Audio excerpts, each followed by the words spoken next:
Welcome back to The Secret Life of Wonder Woman. My name is Linda Todd. I'm in the middle of a 10-part series on Palestinian Christians and how Zionism affects that relationship that we ought to have with them.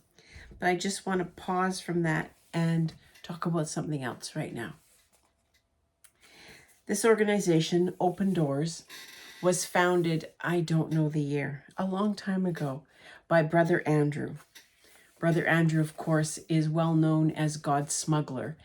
And he was called that because in the days of old, as I think about them now, it was a long time ago, when Eastern Europe was under the grip of communism, Brother Andrew would smuggle Bibles and Christian literature in his little car across the border into Eastern Europe so that Christians in that part of the world, who at that point were denied access to Christian literature, Bibles, Bible study books, anything like that. They couldn't get it.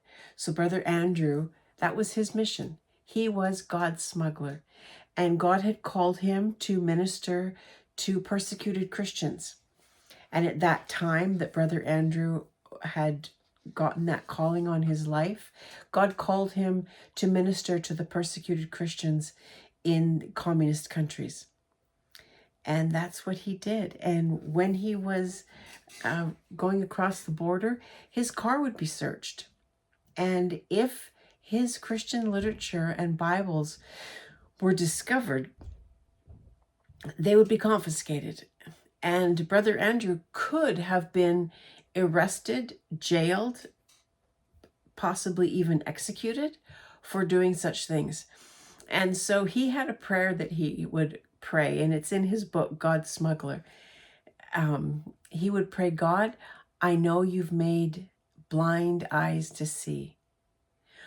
Right now, I need you to make seeing eyes blind. And that's what he would pray. And time after time, he would get stopped at border checkpoints, and the military personnel who were posted at those checkpoints would throw back the covers on his Christian literature, Bibles, Bible study books, and they would glance it over like they didn't know what it was, and they'd wave him on.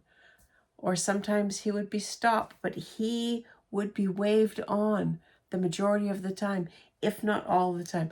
I have to read his book again. But the reason I'm talking to you about him is a couple of things. One, he was always one of my heroes. When I was a kid growing up, I would read stories of Brother Andrew and his mission to get Bibles across borders into dangerous places. Dangerous for a Christian, for sure. And I just admired him so much. And when I was going to Gaza, I prayed. It was like a non-prayer, because I would catch myself thinking, Lord, if you could just let me meet Brother Andrew. And then I would stop myself. Don't pray for that. The things that are going on in Gaza are so much bigger than your fangirl interest in meeting Brother Andrew. And so I would stop myself. Brother Andrew didn't live in Gaza anyway. So the chances of me meeting him were, slim to none. But I always kept thinking, man, that would be awesome if there was one person that I would love to meet, because he introduced me. He didn't introduce me directly, but he was the first Christian that I had read that was encouraging people to go to Gaza. Because when Eastern Europeans, when the Eastern Europe opened up, when communism fell, when the wall, the Berlin Wall, when that came down in 89, Brother Andrew then prayed, okay, God, the Christians in that part of the world are no longer being persecuted to the point where I have to be going there all the time. Where do you want me to go next? And God sent Brother Andrew to the Middle East.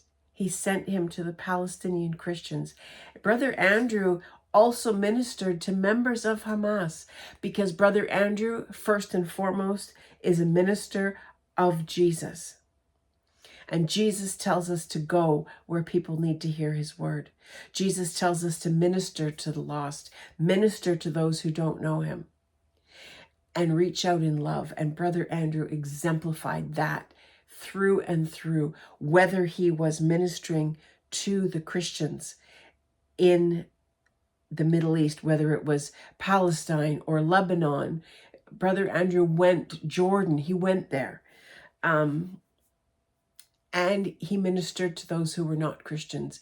Because just because somebody isn't a Christian, it doesn't mean we then hate them and try to kill them just because they're not one of us. That's not what Jesus said.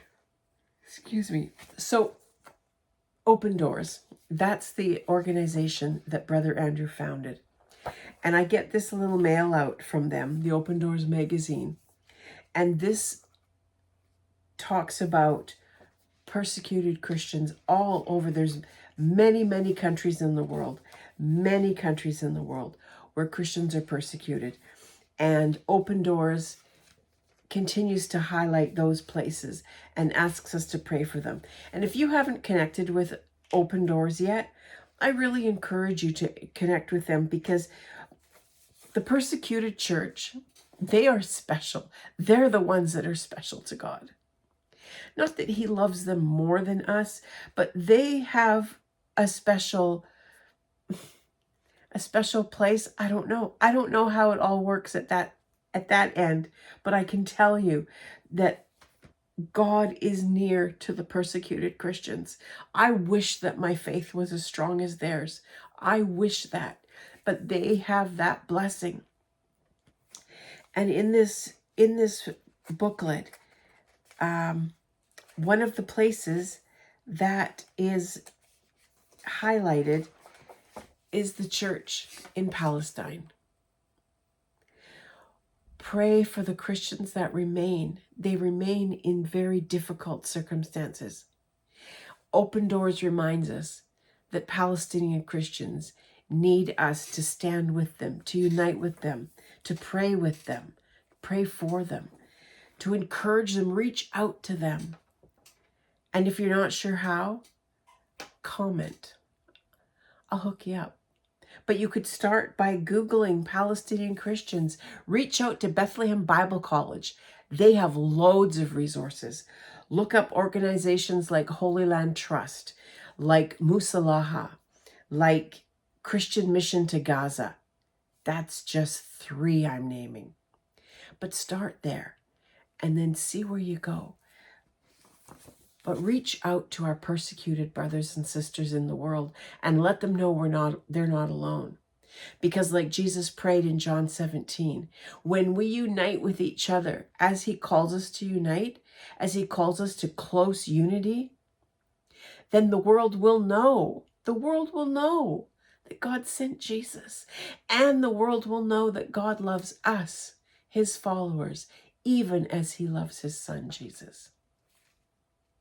Reach out. Unite with our brothers and sisters.